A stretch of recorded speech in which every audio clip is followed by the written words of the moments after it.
لله رب العالمين الصلاة والسلام على إمام الأنبياء والمرسلين ثم الصلاة والسلام على إمام الأولياء الكاملين وعلى آلهما وأصحابهما أجمعين من يومنا هذا إلى يوم الدين. فأعوذ بالله من الشيطان الرجيم. بسم الله الرحمن الرحيم. فلا أقسم بمواقع النجوم وإنه لقسم لو تعلمون عظيم إنه لقرآن كريم في كتاب مكنون.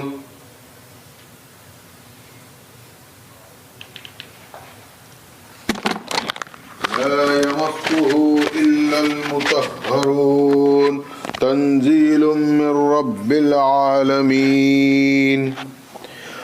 أفبهذا الحديث أنتم مدحنون وتجعلون رزقكم أنكم تكذبون فلولا إذا بلغت الحلقوم وأنتم حينئذ تنظرون ونحن أقرب إليه منكم ولكن لا تبصرون فلولا إن كنتم غير مدينين ترجعونها إن كنتم صادقين فأما إن كان من المقربين فروح وريحان وجنات نعيم وأما إن كان من أصحاب اليمين فسلام لك من أصحاب اليمين وأما إن كان من المكذبين الضالين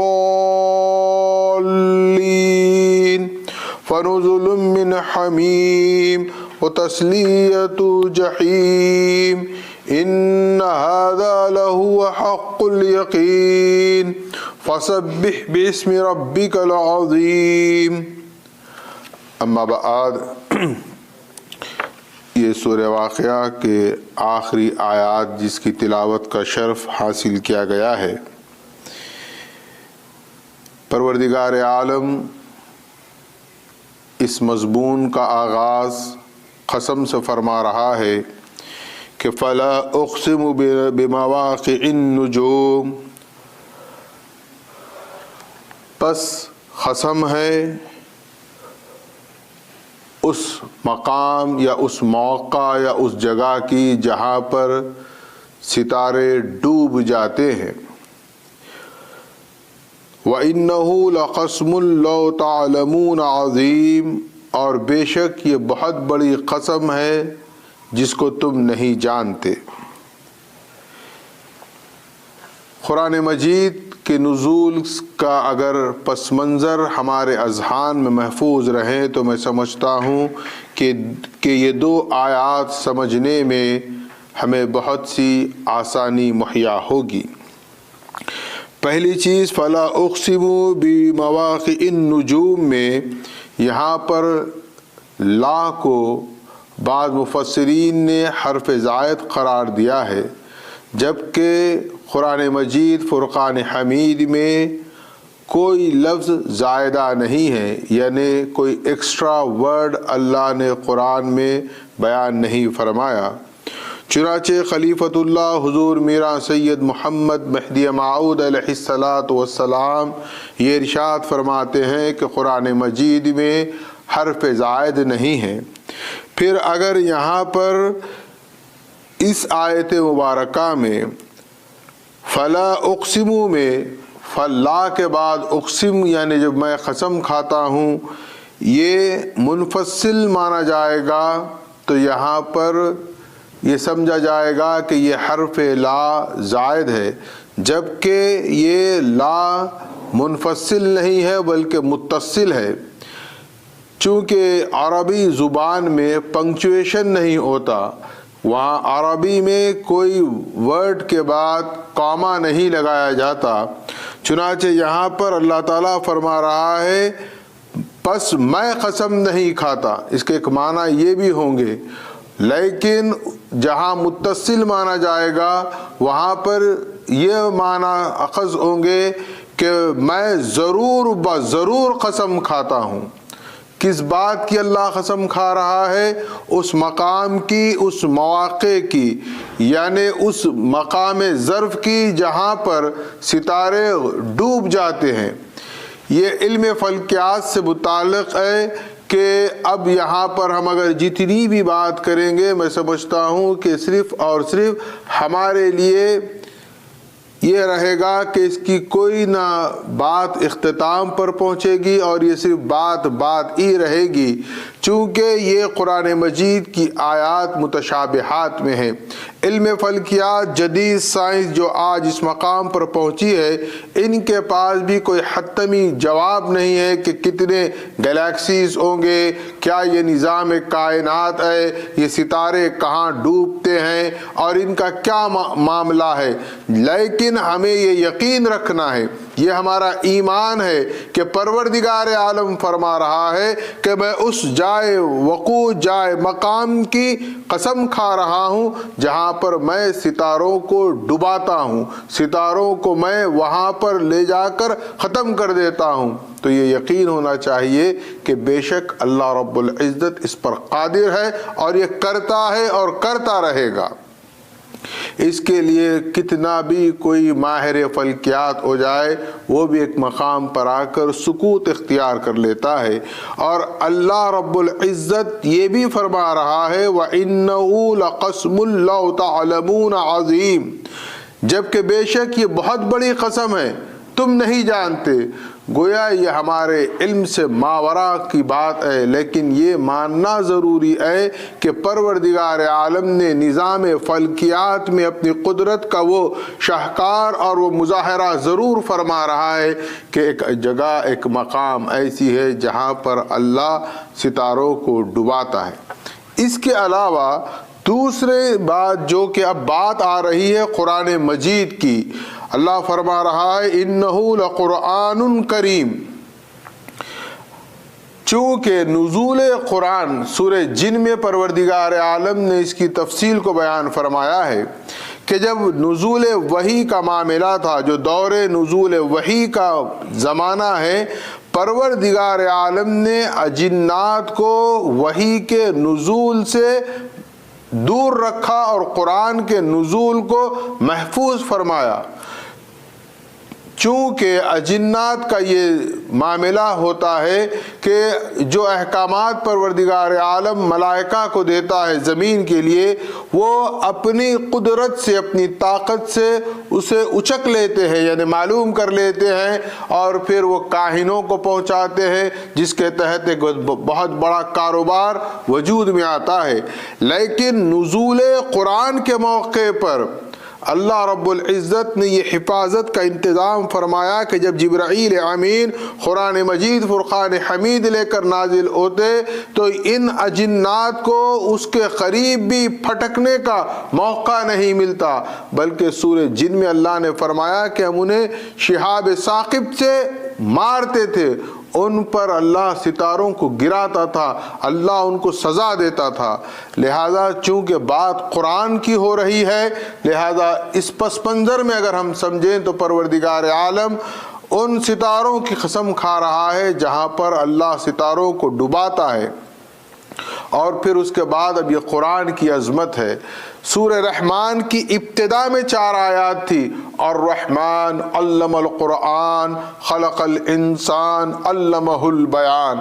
یہاں پر اب دیکھیے آپ اسی مضمون کو اللہ بیان فرما رہا ہے، لیکن کس شان سے فرما رہا ہے، انہ لقرآن کریم، بے شک یہ قرآن بہت باعزت کتاب ہے۔ لفظ کریم، کریم وہ لفظ ہے عربی زبان میں، ایک شخص میں جتنی خوبیاں آپ بیان کریں کہ یہ بہت زیادہ سخی ہے، داتا ہے، شریف النفس ہے، جتنے کلمات توصیفی آپ کو ملیں گے کسی شخص کے لیے، اگر ان تمام کلمات کو جمع کر دیا جائے تو کہا جائے گا کہ کریم، کریم کے معنی میں وہ تمام اوصاف حمیدہ جمع ہو جاتے ہیں۔ اللہ فرما رہا ہے کہ یہ قرآن کریم ہے، اس میں تمام خوبیاں ہیں، ایک لفظ میں مختلف خوبیوں کو بیان کرنے کا طریقہ ہے کہ کریم کہا جائے۔ سیرت النبی صلی اللہ علیہ وسلم میں یہ واقعہ درج ہے کہ ایک غزوے سے واپسی کے موقع پر رسالت مآب نبی اکرم صلی اللہ علیہ وسلم ایک مقام پر پڑاؤ کرتے ہیں۔ عرب کا ماحول ہے، درخت نہیں ہے، کچھ تھوڑے تھوڑے کیکر کے درخت ہیں، تو جس کو جو درخت ملا اس میں وہ استراحت فرما رہے ہیں۔ انہی میں سے ایک درخت کے پاس آقا کونین محمد الرسول اللہ صلی اللہ علیہ وسلم استراحت فرماتے ہیں، اور اپنی تلوار کو اسی درخت سے لٹکا کر کہ کچھ دیر میں ہوتا یہ ہے کہ ایک حربی کافر وہاں پر حاضر ہوتا ہے اور دیکھتا ہے کہ رسول اللہ صلی اللہ علیہ وسلم بہت اطمینان سے آرام فرما رہے ہیں، آپ ہی کی تلوار کو میان سے کھینچتا ہے۔ جب تلوار کو میان سے کھینچنے کی جو آواز ہوتی ہے، اس آواز کے نتیجے میں آقا کونین نبی اکرم صلی اللہ علیہ وسلم بیدار ہو جاتے ہیں۔ اب اس کے ہاتھ میں برہنہ تلوار ہے، رسالت مآب صلی اللہ علیہ وسلم نہتے ہیں اس کے سامنے۔ اب وہ سوال کرتا ہے، بتاؤ محمد صلی اللہ علیہ وسلم، اب تمہیں کون بچائے گا؟ نہ رسول اللہ صلی اللہ علیہ وسلم کے پاس اسلحہ ہے، ہتھیار ہے، اور نہ ہی آپ کا کوئی محافظ ہے، اور نہ ہی قریب میں کوئی اور اصحاب رسول ہیں۔ لہذا وہ اس تمام ماحول کو ذہن میں رکھ کے سوال کرتا ہے، بتاؤ محمد صلی اللہ علیہ وسلم، اب تمہیں کون بچائے گا؟ اب دیکھیں محمد الرسول اللہ صلی اللہ علیہ وسلم جواب ارشاد فرما رہے ہیں۔ ذرا ہم پس منظر ہم اگر تصور میں رکھیں کہ کیا پوزیشن ہوگا، کیا سچویشن ہے، نہتے ہیں آپ کے پاس کچھ نہیں ہے، سامنے والے کے پاس برہنہ شمشیر ہے اور وہ پوری قوت سے پوچھ رہا ہے۔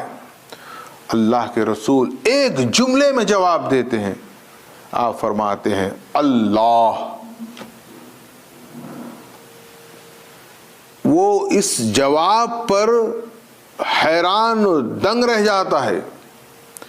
اب آپ دیکھیں کہ رسول اللہ صلی اللہ علیہ وسلم جواباً اللہ کہہ کر ایک دعوت، ایک پیغام دے رہے ہیں کہ تم ہمیشہ اللہ کی ذات پر توکل کرنا، اسباب پر منحصر نہ ہونا، ہر چیز اللہ کے ہاتھ میں ہے۔ اللہ چاہے گا تو وہ حملہ کرے گا، اللہ نہ چاہے گا تو وہ حملہ نہیں کرے گا۔ لیکن جواب میں، جملے میں، الفاظ میں وہ کیفیت تھی کہ اس کافر پر ہیبت طاری ہو گئی اور اس کے ہاتھ سے تلوار گر گئی۔ اب رسول اللہ صلی اللہ علیہ وسلم وہ تلوار لیے اور پوچھے، اسی کا سوال اس سے پوچھے، بتا اب تجھے کون بچائے گا؟ اب وہ ایک ایسا موقع ہے کہ انسان کی جان پر جب بن پڑتی ہے، وہ جتنی چاہے چاپلوسی کرتا ہے، جتنی چاہے وہ کوشش کرتا ہے کہ سامنے والا اس کو رحم کرے، معاف کر دے، جو الفاظ ہو سکتے ہیں وہ استعمال کرتا ہے تعریف کے، توصیف کے۔ وہ بھی فصاحت و بلاغت کا ماہر تھا، اس نے بہت سی تعریفات کرنے کے بعد ایک جملہ کہا رسول اللہ صلی اللہ علیہ وسلم سے، انت کریم ابن کریم، آپ کریم ہیں اور کریم باپ کے بیٹے ہیں۔ رسول اللہ صلی اللہ علیہ وسلم مسکرا دیے اور کہنے لگے کہ جا، میں نے تیری جان بخشی، لیکن ایک شرط کے ساتھ کہ زندگی میں کبھی بھی مسلمانوں کے مخالفت میں، جنگ میں بحیثیت سپاہی شریک نہیں ہونا۔ اس نے وعدہ کیا اور اپنے قبیلے میں واپس چلا گیا۔ اب وہاں جا کر بھی جب ماجرا بیان کیا تو اس نے کہا کہ میں ایسے شخص سے مل کے آ رہا ہوں جو کریم ہے۔ تو کریم وہ لفظ ہے جس میں پوری تعریف موجود رہتی ہے. اور اللہ فرما رہا ہے قرآن کیا ہے؟ کریم ہے. فی کتاب مکنون. اور یہ کتاب، یہ جو کتاب ہمارے سامنے ہے آج، جس کو ہم پڑھ رہے ہیں، یہ کتابی شکل میں ہے، اوراق ہے، اس کو جلد کیا گیا ہے، لیکن فی کتاب مکنون، قرآن جو اصل کاپی ہے، فی لوح محفوظ، خود قرآن میں اللہ نے بیان فرمایا ہے اس کی جو اصل کاپی ہے وہ لوح محفوظ پر محفوظ ہے. اور اللہ کیسے رکھا ہے اسے؟ فی کتاب مکنون، بہت سنبھال کر رکھا ہے. ہم قیمتی اشیاء کو کیا کرتے ہیں؟ بہت زیادہ اس کو سنبھال کر رکھتے ہیں. ہیرے جواہرات ہوں تو ایک خاص قسم کے باکس میں اس کو پیک کر کے رکھتے ہیں، اس کی حفاظت کرتے ہیں. تصور کریں کہ فی کتاب مکنون، قرآن بھی کیا ہے؟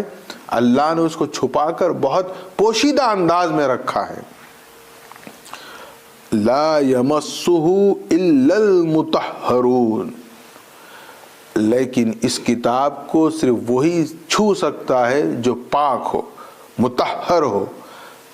اب یہاں پر 3 چیزیں ہیں. پہلی بات، چونکہ یہ قرآن آسمان سے آ رہا تھا، فرشتے بذات خود معصوم ہیں، مطہر ہیں، ان کے پاس پہلے پہنچ رہا ہے، یا لوح محفوظ پر فرشتے ہیں، عرش پر فرشتے ہیں، تو یہ مطہر ملائکہ کے سامنے ہے اور ان کے پاس ہے. لیکن جب آ رہا ہے تو یہ کس کے لیے آ رہا ہے؟ انسان کے لیے آ رہا ہے. یہ الہدا ہے، ہمارے لیے ہدایت ہے. اب اس بات کو سمجھیں آپ کہ اس کی جو دوسری بات ہے وہ دراصل سب سے اہم بات ہے، اور وہ بات دراصل نظام تعلیم مصطفی کی عکاسی کرتی ہے. اور جو نظام دائرہ میں جو تعلیمات کا جو معاملہ ہے وہ اس کی بھرپور تائید کرتی ہے، اور نظام دائرے مہدویہ کا جو نظام العمل تعلیم کا ہے اس کی عکاسی کرتی ہے. آپ دیکھیں یہ قرآن مجید میں ایک خاص بات ہے. رسول اللہ صلی اللہ علیہ وسلم کو پروردگار عالم نے 4 چیزوں کا حکم دیا ہے. اب آپ، قرآن کا ایک اپنا مزاج ہے، اس کا اپنا ایک معجزانہ انداز ہے. اس کو جو 4 چیزیں ہیں پورے قرآن میں اللہ نے 4 مقامات پر بیان فرمائی. پہلے کیا ہے کہ حضرت ابراہیم علیہ السلام کی دعا، کعبۃ اللہ کی تعمیر ہو گئی. تعمیر کے بعد حضرت ابراہیم علی نبینا دعا فرما رہے ہیں. کیا دعا فرما رہے ہیں؟ جس کو اللہ نے سورہ بقرہ میں نوٹ کیا ہے. کیا ہے؟ ربنا وابعث فیہم رسولا منہم یتلو علیہم آیاتک ویعلمہم الکتاب والحکمہ ویزکیہم انک انت العزیز الحکیم. یہ پہلی آیت، یہ سورہ بقرہ میں. پھر اس کے بعد ہی اللہ رب العزت سورہ بقرہ میں اب آیت کو کیسے بیان فرما رہا ہے یہ پہلے آپ غور کریں. کما ارسلنا فیکم رسولا منکم یتلو علیکم آیاتنا ویزکیکم ویعلمکم الکتاب والحکمہ وَيُعَلِّمُكُمْ مَا لَمْ تَكُونُوا تَعْلَمُونَ. یہ دعا نہیں ہے، یہ خدا کا فرمان ہے. پہلے کیا تھی جو سورہ بقرہ کی ربنا وبعث فیہم رسولا منہم یتلو علیہم، یہ دعا کے کلمات ہیں. یہ اللہ نے حضرت ابراہیم کے دعا کے کلمات کو قرآن میں کوٹ کیا، لیکن اس کے بعد کیا کیا؟ اپنی طرف سے اللہ کا کلام ہے یہ. اللہ خود اس کا ارشاد ہے کما ارسلنا فیکم رسولا منکم یتلو علیکم آیاتنا ویزکیکم. آپ نے فرق محسوس کیا؟ میں فرق واضح کرتا ہوں. آیت کے ایک جملے پر آپ غور کریں. دعا ہو رہی ربنا وابعث فیہم رسولا منہم یتلو علیہم آیاتک. اے اللہ تو مبعوث فرما ان میں یتلو علیہم جو تلاوت کرے، آیاتک تیری آیتوں کی تلاوت کرے، وَيُعَلِّمُهُمُ الْكِتَابَ اور ان کو کتاب کا علم دے اور حکمت کا علم دے، وَيُزَكِّيهِمْ اس کے بعد فرمایا کہ وہ ان کا تزکیہ فرمائے۔ یہاں پر تزکیہ دیکھیے آپ ترتیب کے اعتبار سے آخر میں آ رہا ہے، اور یہ کیا ہے؟ دعائے ابراہیم کے کلمات ہیں کہ اس میں ترتیب کیا ہوئی؟ پہلے قرآن پڑھاؤ، قرآن سکھاؤ، حکمت سکھاؤ، پھر کیا کرو؟ تزکیہ کرو۔ لیکن جب اللہ کا بیان آ رہا ہے تو ترتیب بدل رہی ہے۔ کما ارسلنا فیکم رسولا منکم یتلو علیکم آیاتنا ویزکیکم ویعلم الکتاب والحکمہ۔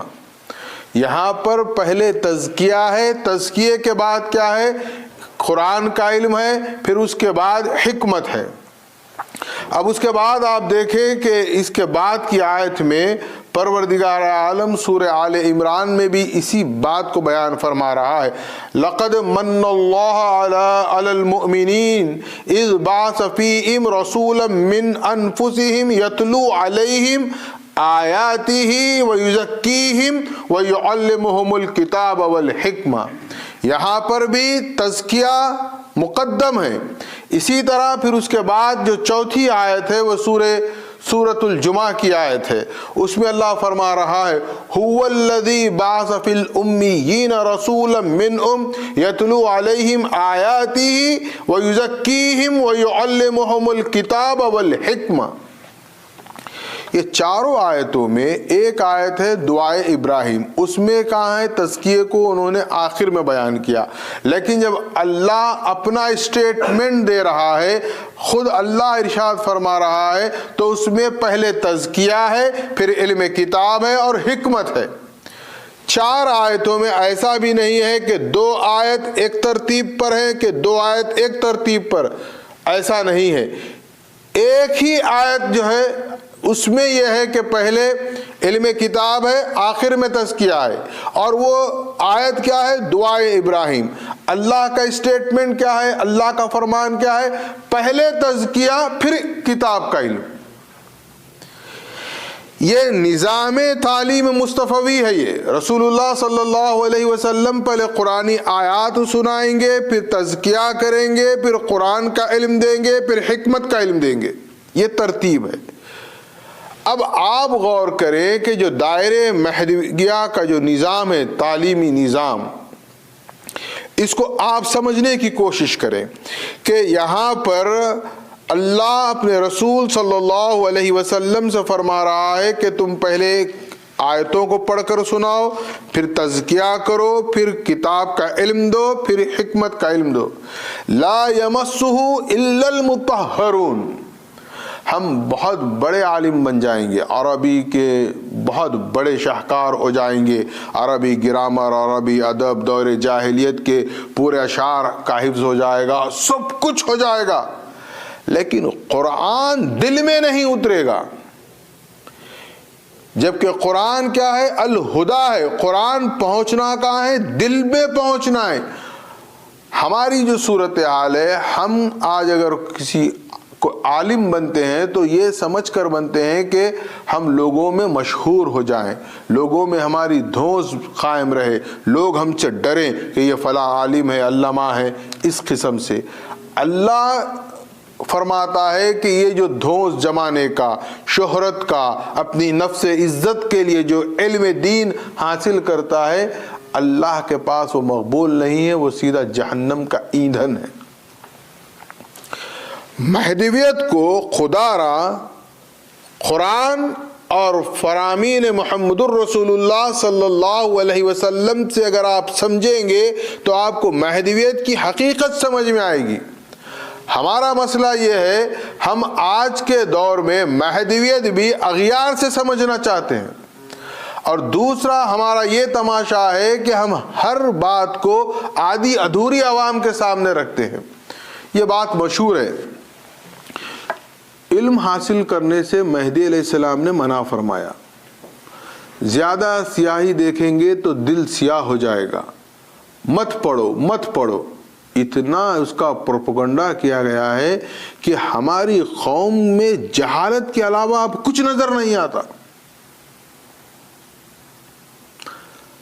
مجھے بعض اوقات اس بات پر ہنسی آتی ہے، علم دین کے لیے یہ سہارا لیا جاتا ہے اور کہا جاتا ہے کہ علم دین حاصل مت کرو، سیاہی دیکھیں گے تو دل سیاہ ہو جائے گا. چلیے میں مان لیتا ہوں آپ نے یہ فرمایا، آپ کا یہ ارشاد.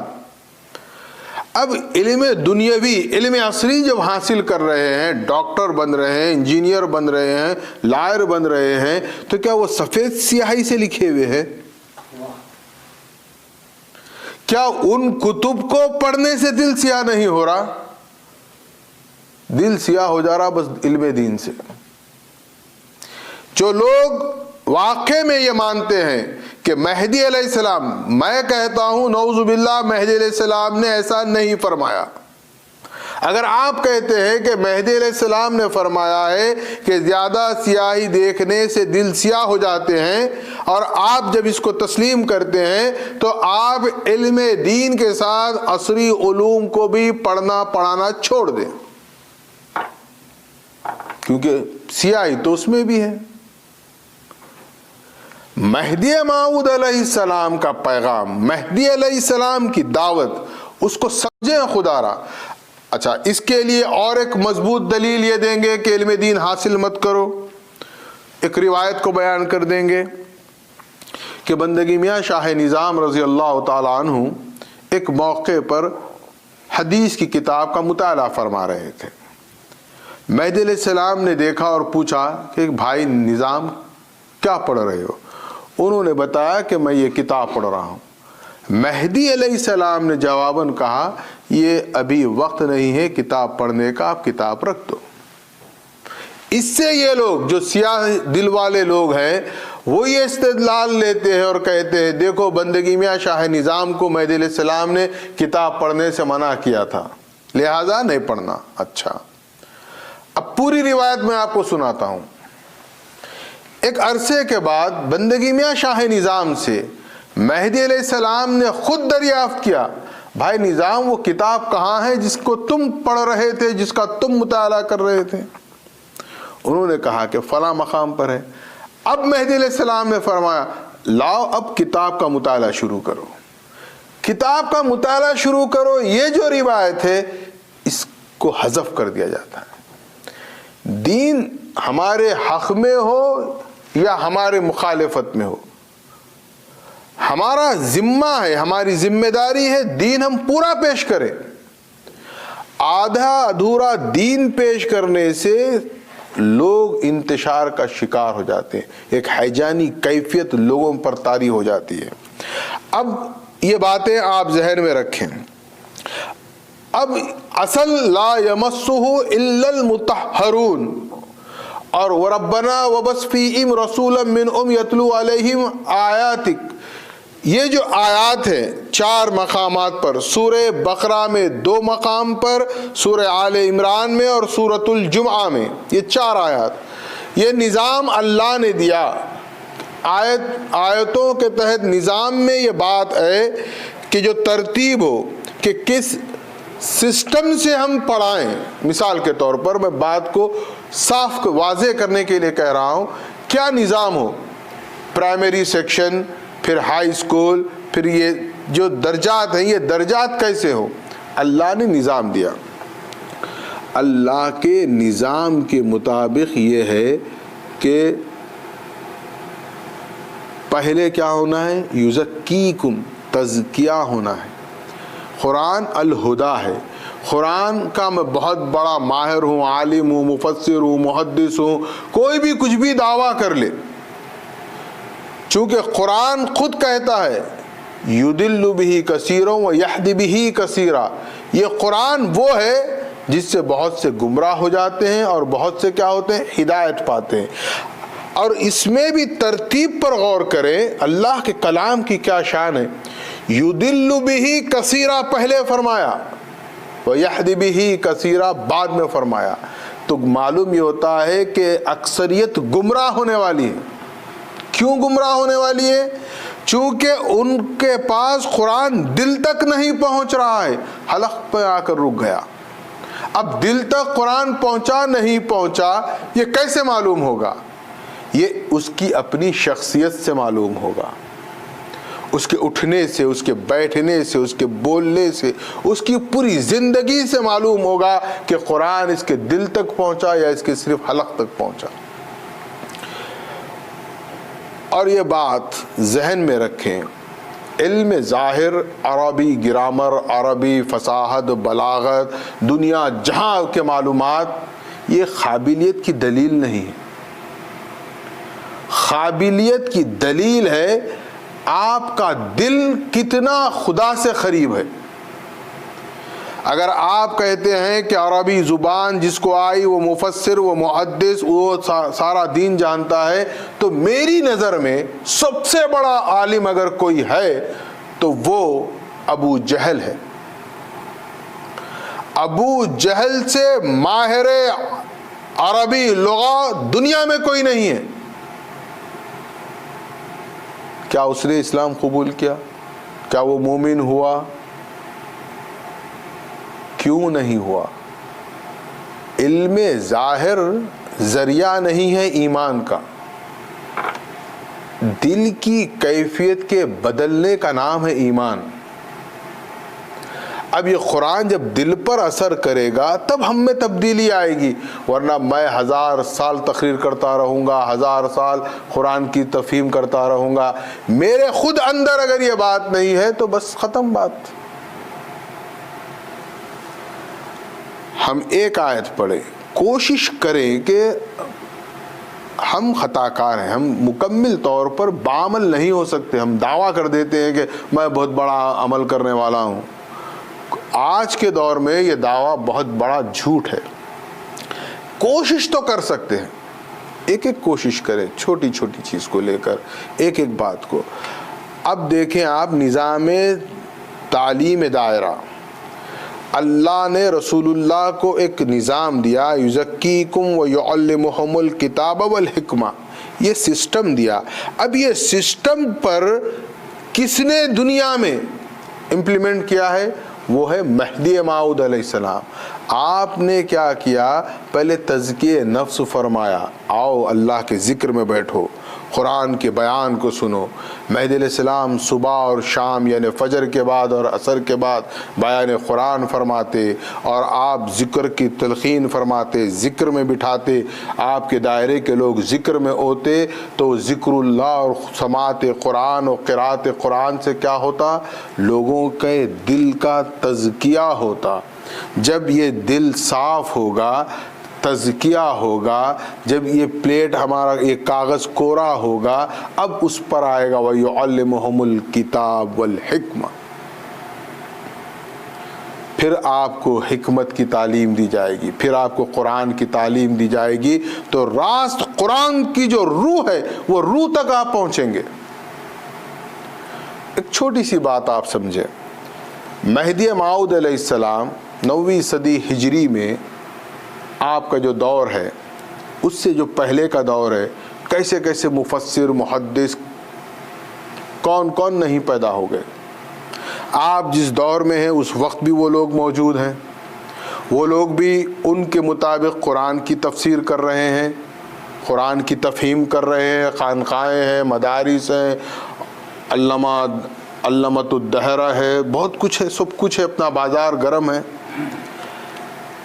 یہ تمام پورے سچویشن میں، یہ پوری مارکیٹ میں اتنے بڑے بڑے علماء، مفسر، محدث، پتہ نہیں کیا کیا ہیں، یہی قرآن وہ لوگ بھی بیان کر رہے ہیں۔ اب یہی قرآن کو خلیفۃ اللہ بیان فرما رہے ہیں۔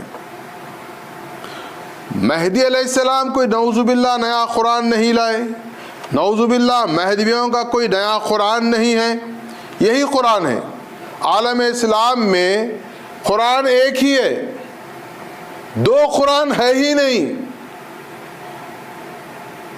تفاسیر سینکڑوں ہیں، لیکن ہمارے پاس بعض ایسے ابو جہل کے پیروکار ہیں، تفسیر قرآن کو قرآن سمجھ رہے ہیں۔ یہ بھی ایک تماشا ہے۔ میں بہت ذمہ داری سے یہ بات کہہ رہا ہوں کہ میں صرف مہدیوں کی بات نہیں کر رہا ہوں، عالم اسلام میں جتنے فرقے ہیں، میں سمجھتا ہوں تقریباً 260 کے اوپر فرقے ہیں عالم اسلام میں مسلمانوں کے، ان سب کے پاس ایک ہی قرآن ہے۔ نہ کسی کے پاس 29 پاروں کا قرآن ہے، نہ کسی کے پاس 31 پاروں کا قرآن ہے، نہ کسی کے پاس 40 پاروں کا قرآن ہے۔ اہل تشیع کو بھی بدنام کیا جاتا ہے کہ 40 پاروں کا قرآن ہے، قطعاً غلط ہے۔ خدا جس کی حفاظت کر رہا، سوچیں تھوڑا، عقل کے ناخن لیں، یہ قرآن کی حفاظت کی ذمہ داری کسی حکومت کی نہیں ہے، یہ قرآن کی حفاظت کی ذمہ داری کوئی علماء کونسل کی نہیں ہے، یہ قرآن کی ذمہ داری کسی بشر کے ذمے نہ اللہ نے نہیں رکھی۔ اِنَّا نَحْنُ نَزَّلْنَا الذِّكْرَ وَإِنَّا لَهُ لَحَافِظُونَ۔ اگر آپ کہتے ہیں کہ فلاں کا قرآن الگ ہے، خدا را توبہ کریں کہ کہاں بات جا رہی ہے۔ آپ کہیں گے کہ فلاں کے پاس 30 پارے ہیں، مہدیوں کا قرآن الگ ہے، فلاں کا قرآن الگ ہے، تو یہ آپ ایک جماعت کو بدنام کرنے کی جسارت میں اِنَّا نَحْنُ نَزَّلْنَا الذِّكْرَ وَإِنَّا لَهُ لَحَافِظُونَ کا انکار کر رہے ہیں۔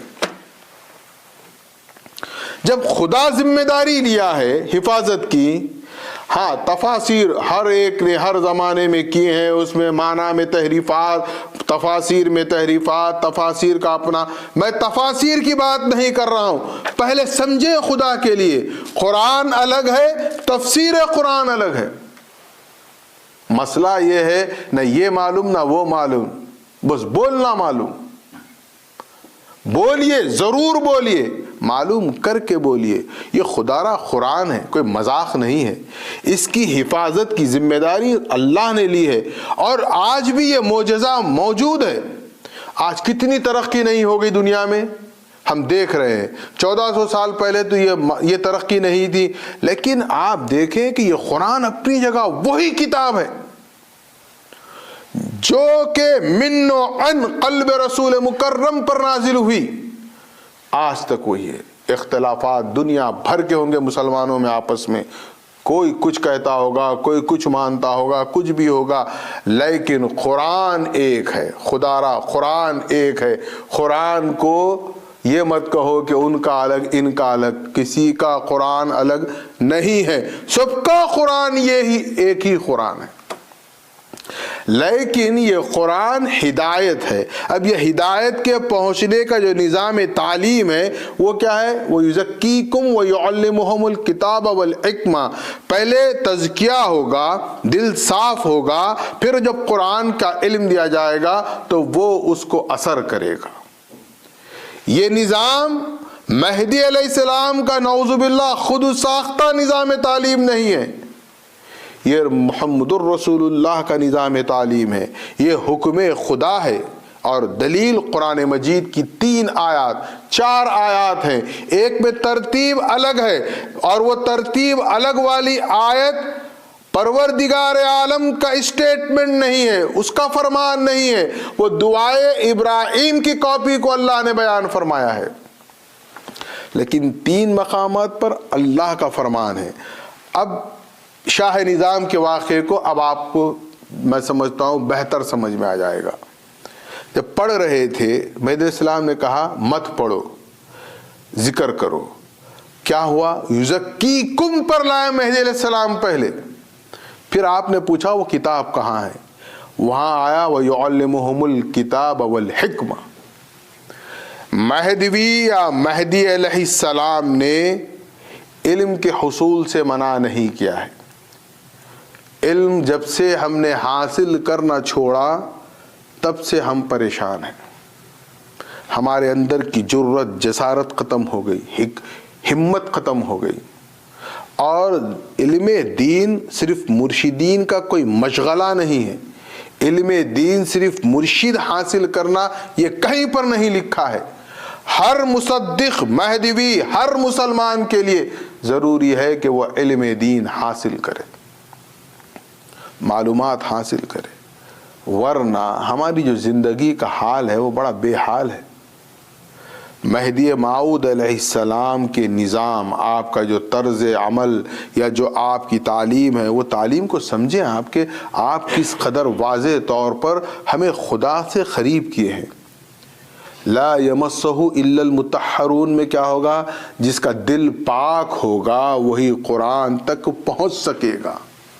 جس کا دل پاک نہیں ہے وہ دنیا میں زندگی میں لا یمسہ الا المطہرون پڑھتا رہے کچھ نہیں ہوگا وظیفے کے سوائے، جب تک کہ اس کو عملی طور پر اختیار نہ کرے۔ خلاصہ کلام یہ ہے، دو باتیں اہم کم سے کم آج کی گفتگو سے آپ یہ اخذ کریں۔ پہلی بات، قرآن پورے روئے زمین پر ایک ہی ہے، ہر فرقے کا، ہر ایک کا، الحمدللہ ہم مہدویوں کا قرآن یہی ہے، کوئی الگ نہ ہمارا قرآن ہے۔ میں صرف ہمارا نہیں کہہ رہا ہوں بلکہ روئے زمین پر جتنے مکاتب فکر ہیں ان سب کا بھی یہی قرآن ہے۔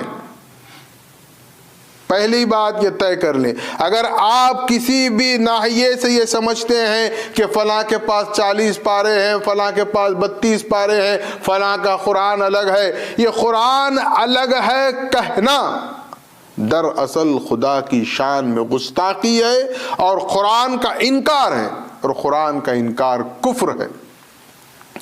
دوسری بات کیا یاد رکھنا ہے آپ کو کہ نظام تعلیم جو دائرے کا ہے وہ دراصل ماخذ ہے، روح ہے قرآن کے نظام تعلیم کا۔ پہلے تزکیہ ہوگا، پھر یعلمہم الکتاب والحکمہ۔ اس لیے دائرے میں جب ہمارے پاس صاحب دائرہ بنانے کی کچھ شرائط ہوتی تھی، یہ نہیں تھا کہ والد کے بعد بیٹا جانشین بن جائے گا یا دادا کے بعد پوتا جانشین بن جائے گا، یہ نظام دائرہ میں نہیں ہے۔ نظام دائرہ میں جس کو جانشین بنایا جاتا، چاہے وہ مرشد زادہ ہو یا غیر مرشد زادہ ہو، اس کا ایک امتحان ہے۔ وہ امتحان کیا ہے کہ اس میں وہ صلاحیت ہو کہ وہ بیان قرآن کر سکے۔ یہ شرط اول ہے صاحب دائرہ ہونے کی۔ اگر کسی میں بیان قرآن کی صلاحیت نہیں ہے تو ہمارے اسلاف نے اسے صاحب دائرہ نہیں بنایا، پہلے اس سے بیان قرآن کروایا، جب وہ مطمئن ہوئے تب انہیں کسی نئے مقام پر صاحب دائرہ بنا کر ہجرت کروا کر روانہ فرمایا۔ اور یہ کب ہوتا تھا؟ وَيُزَكِّيكُمْ کے بعد ہوتا تھا۔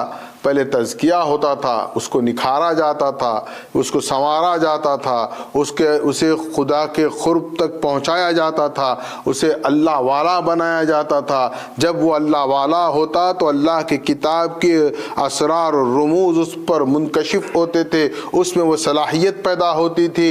الرحمن علم القرآن خلق الانسان علمہ البیان کے تحت وہ بیان پر آتا تھا۔ تو یہ کیفیت، یہ ہماری تاریخ تھی۔ اب بس قصے پارینہ ہے، بس دعویٰ ہے اور کچھ نہیں، کھوکھلا معاملہ ہے۔ لہذا یہ بات ذہن میں رکھیں کہ خلیفۃ اللہ مہدی موعود علیہ السلام نے علم کے حصول سے ہرگز منع نہیں کیا۔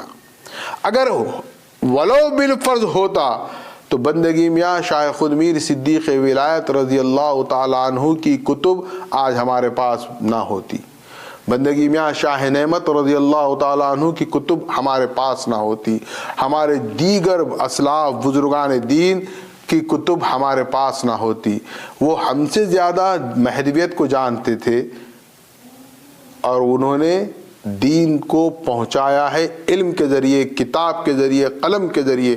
اب ہم ایسے ناہنجار ہیں کہ نہ ہمارے پاس علم ہے، نہ قلم ہے، نہ کتاب ہے، بس روایت ہے، زندگی چل رہی ہے اور گزر رہی ہے۔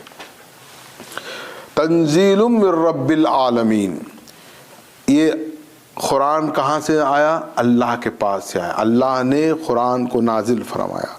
افبہذا الحدیث انتم مدہنون، یہ اتنی باثر کتاب ہے،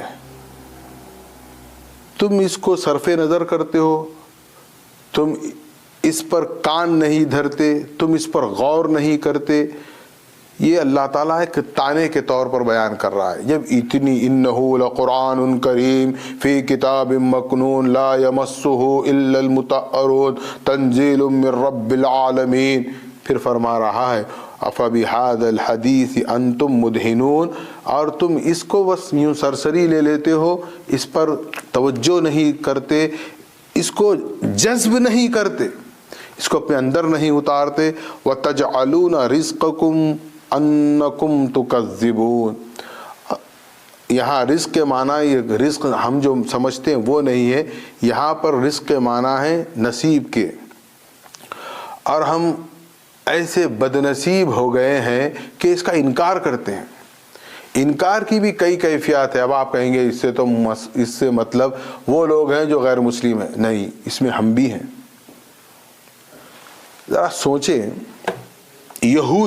یہودی جس کو کہا جاتا ہے، کیا یہود نے توریت کا انکار کیا؟ ایک چھوٹا سا میرا سوال ہے، ذرا فکر کو کھولیں. کیا قوم بنی اسرائیل نے توریت کا انکار کیا تھا؟ کیا تحریف کر دی؟ الگ بات ہے. انکار توریت کرے یہود؟ آپ کہیں گے نہیں کرے. پھر کیا کرے؟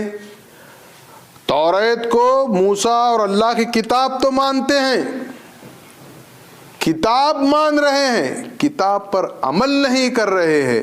کتاب پر عمل نہ کرنا کیا ہوا اللہ کے پاس؟ انکار کتاب ہو گیا. اب ہم بھی مسلمان ہیں، ہم بھی اس کو قرآن مانتے ہیں، اللہ کی کتاب مانتے ہیں، برابر مانتے ہیں، لیکن تکذبون میں ہم بھی ہیں. قرآن جس کو حرام کر دے، اگر ہم اس کو حرام نہیں مانتے تو کیا مطلب؟ قرآن کا انکار ہے. قرآن جس کو حلال کر دے ہم اس کو حرام مانتے ہیں، اس کا کیا مطلب؟ کہ ہم قرآن کے منکر ہیں. قرآن کچھ کہہ رہا ہے، ہم کچھ کر رہے ہیں، تو اس کا کیا مطلب ہے؟ قرآن کا انکار کر رہے ہیں.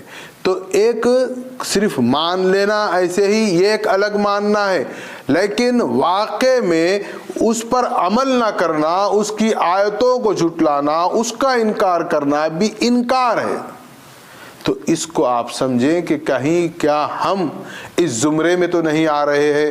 قرآن کچھ کہتا ہے، ہم کچھ کرتے ہیں، ہم خود کو بہت بڑا جینیس سمجھ رہے ہیں. مسئلہ یہ ہے کہ ہم خود کو ہی قابل ترین سمجھ کر قرآن پر عمل نہیں کر رہے ہیں. سرنڈر ہونا ہے. مسلمان کہتے ہیں سرنڈر ہونے کو. اسلام کا معنی ہے سرنڈر ہو جانا. ہمارا دماغ، ہماری عقل، ہمارا علم، ہماری سوچ، ہماری فکر، ہمارا نفس، سب کچھ سرنڈر کرنا ہے خدا کے سامنے. اور وہ جو کہتا ہے ماننا ہے، آپ کی عقل میں آئے یا نہ آئے. اور اگر آپ عقل سے سمجھنے کی کوشش کریں گے تو جو عقل سے سمجھنا چاہتے ہیں ان کا ہی امام موجود ہے، جناب ابلیس.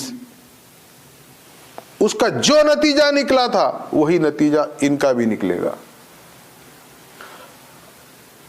نصیب کو ہمارے سدھارنا ہے. ہم نصیب کا ہمارا تصور کیا ہے؟ بینک بیلنس ہو، جائیداد ہو، شہرت ہو، عزت ہو، نام ہو، معاشرے میں ہمارا ایک پوزیشن ہو، دنیا بھر میں ہماری واہ واہ ہو، خوشحال ہو، ساری زندگی ہم مست و مگن رہیں تو سمجھتے ہیں بڑا اچھا نصیب ہے ہمارا. یہ ہمارا تصور نصیب ہے. ہر ایک کا یہی حال ہے. لیکن خدا کے پاس کیا ہے؟ نصیب اچھا ہونا کیا ہے؟ یہ ہدایت کی کتاب قرآن کو عملی طور پر اپنی زندگی میں اپنانا. وہ کس لیول پر ہے، ہم کس لیول پر ہیں، یہ غور کر لیں. تو بد نصیب کون ہو گئے؟ جو قرآن پر عمل نہیں کر رہے ہیں. اب دیکھیے اس کے بعد میں پروردگار عالم موضوع کو کیسے بدلتا ہے، کس خوبصورتی سے بدلتا ہے. بہت اختصار کے ساتھ میں ان آخری آیات کو بیان کر دیتا ہوں. قرآن سے محبت ہونی چاہیے، اور یہ بڑا اللہ کا فضل و کرم ہے کہ جس کے ہم مصدق ہیں، جس کو امام مہدی علیہ السلام مانتے ہیں، انہوں نے قرآن مجید کے تعارف میں، اس کی تعریف میں دنیا جہاں کے کتابوں کو بیان نہیں فرمایا۔ قرآن نے اپنے تعارف میں کیا کہا؟ اِنَّهُ لَقُرْآنٌ کریم۔ صاحب بیان قرآن نے قرآن کے متعلق ایک ہی بات میں اپنی بات کو بیان کیا اور فرمایا قرآن عشق نامہ است، قرآن عشق نامہ ہے۔ اب اس سے عشق ہوگا، لگاؤ ہوگا، محبت ہوگی تو یہ سب کچھ ہوگا۔ اب بس ہے روایتی طور پر پڑھ رہے ہیں تو پڑھتے رہیے، لیکن یہ جب اس کا اصل حاصل کرنا ہے تو اس سے عشق ہونا ہے۔ دیکھیے آپ کیا خوبصورتی ہے، فَلَوْلَا إِذَا بَلَغَتِ الْحُلْقُومَ وَأَنْتُمْ حِينَئِذٍ تَنْظُرُونَ وَنَحْنُ أَقْرَبُ إِلَيْهِ مِنْكُمْ وَلَكِنْ لَا تُبْصِرُونَ۔ سبحان اللہ۔ یہ منظر کشی کو ذہن میں رکھیے، سورہ قیامہ میں بھی ایک منظر کشی اللہ نے اس کی ہے۔ یہ منظر کشی ہے کہ جب انسان کی جان حلق میں اٹک جاتی ہے، موت کے آخری وقت کو تصور کرے کہ جان آ کر حلق میں اٹک گئی، اور یہ روز مرہ عوام الناس کے مشاہدے میں ہوتا ہے۔ اب اللہ فرما رہا ہے کہ جس وقت موت آ کر حلق میں اٹک جاتی ہے، وَأَنْتُمْ حِينَئِذٍ تَنْظُرُونَ، تم تمام اس کے اطراف ہوتے ہو، رشتہ دار ہوتے ہیں، اولاد ہوتی ہے، احباب ہوتے ہیں، چارپائی کو سب کھڑے ہو کر دیکھتے رہتے ہیں کہ اب اس کے پر کیا ہو رہا ہے۔ یہ ہمارے مشاہدے میں روز ہوتی ہے یہ چیز، کوئی نئی بات اللہ نے بیان نہیں فرمائی، کوئی آسمانی کیفیت کو بیان نہیں فرمایا، ہمارے اپنے گھروں کی کیفیت کو اللہ بیان فرما رہا ہے کہ جب کسی پر موت واقع ہوتی ہے تو عزیز و اقارب، جوان بچہ ہے تو ماں باپ، اس کے بھائی بہن، رشتہ دار سب کھڑے ہوتے ہیں۔ اللہ فرماتا ہے سب کھڑے ہوتے ہو، کسی میں دم ہے؟ اب دیکھیے آپ چیلنج کہ تم موت کو رک کر بتا دو۔ ڈاکٹرز بھی رہتے ہیں، بڑے بڑے سرجنز بھی ہوتے ہیں، بڑے بڑے دنیا دار بھی ہوتے ہیں، ہر کوئی ہوتا ہے، ہر طبقے کا، ہر لحاظ کا آدمی، ہر ایک کے ساتھ یہ واقعہ گزرتا ہے۔ کیا کوئی وہاں پر ہوتا ہے جو موت کو روک سکے؟ کیا ہم روکتے ہیں؟ کیا روک سکتے ہیں؟ اللہ سوال کر رہا ہے۔ ہم قطعاً نہیں روک سکتے۔ یہ اللہ کیا کیا، جو سراؤنڈنگ میں جو لوگ ہیں ان کو بیان فرمایا یہاں پر موت کے وقت، ادھر سورہ قیامہ میں جس پر موت طاری ہوتی ہے اس کی کیفیت کو بیان فرمایا، یہاں اطراف کے ماحول کو، اور یہ بھی فرما رہا ہے وَنَحْنُ أَقْرَبُ إِلَيْهِ مِنْكُمْ وَلَكِنْ لَا تُبْصِرُونَ، اور ہم سب سے زیادہ اس کے قریب ہوتے ہیں۔ اس موت جس پر طاری ہے اللہ اس کے قریب ہوتا ہے، وَلَكِنْ لَا تُبْصِرُونَ، کیا دیکھتا ہے؟ بتائیے کسی کو کیا اس موقع پر اللہ نظر آتا ہے؟ لیکن یہ بات بھی حق ہے، جو صاحب ایمان ہے، جو یزکیکم و یعلمہم الکتابہ سے گزرا ہے، جو نفس مطمئنہ ہوتا ہے، آپ یہ بھی دیکھے ہوں گے اور دیکھیں گے اگر اللہ نے دکھایا۔ بعض اوقات جس پر یہ کیفیت طاری ہوتی ہے وہ اپنے اطراف جو لوگ موجود رہتے ہیں اشارہ کرتا ہے، اگر زبان نہیں چلتی، ہٹ جاؤ میرے پاس سے، کیونکہ اس کو کوئی غیر مرئی مخلوق نظر آنے لگتی ہے۔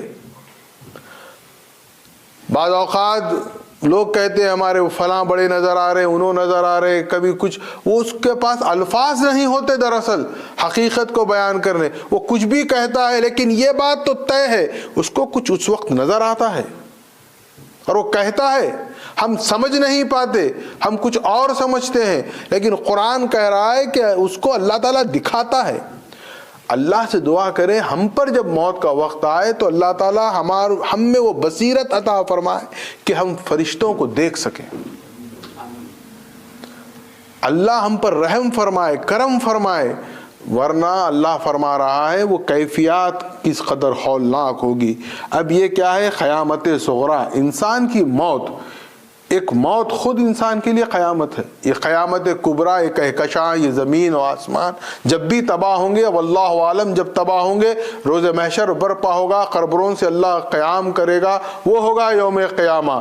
لیکن ایک قیامت صغریٰ تو ہم پر واقع ہو جائے گی ہماری اپنی موت سے. ادھر آنکھ بند کریں گے، ادھر آنکھ کھولیں گے. اسی لیے تو ہم انتقال کہتے ہیں. کوئی لمبا پروسیس نہیں لگے گا کہ کوئی ٹائم کے بعد وہاں پر آنکھ کھلے گی، ادھر بند ادھر کھل جائے گی. اب اللہ فرما رہا ہے یہاں سے فلولا ان کنتم غیر مدینین، کیا تم خود کو ہی با اختیار سمجھتے ہو؟ میں جو پلان کرا ہوں، میں جو طے کیا ہوں وہ ہو کر رہے گا؟ دنیا میں ایسا ہو ہی نہیں سکتا. ہم لاکھ پلان بنائیں، لاکھ پلاننگ کریں، لاکھ کچھ طے کریں، وہی ہو کر رہتا ہے جو اللہ چاہتا ہے. ترجعونہا ان کنتم صادقین، کیا ہم کوئی چیز کو پلٹا سکتے ہیں؟ بتائیے آپ. کچھ نہیں پلٹا سکتے. جو گزر گیا گزر گیا. اختیار کل خداوند قدوس کو ہے، اس پر ہمارا توکل رہے. اب دیکھیے یہ قرآن کی ایک اور خوبصورتی. اذا وقعت الواقعہ سے بات شروع ہوئی تھی. اصحاب المیمنہ، اصحاب الشمال، اولئک المقربون سے پروردگار عالم نے اس مضمون کو شروع کیا تھا. اب یہاں پر اپنے مضمون کی طرف اللہ وہیں سے بات کو ختم کر رہا ہے. فَأَمَّا إِن كَانَ مِنَ الْمُقَرَّبِينَ فَرُوحٌ وَرِيحَانٌ وَجَنَّاتُ نَعِيم، اور جو مقرب ہیں ان کے لیے کیا ہے؟ خوشیاں ہیں، خوشبو ہے، پھول ہے اور نعمت والے باغ ہیں. یہ السابقون الاولون کی بات اللہ رب العزت فرما رہا ہے.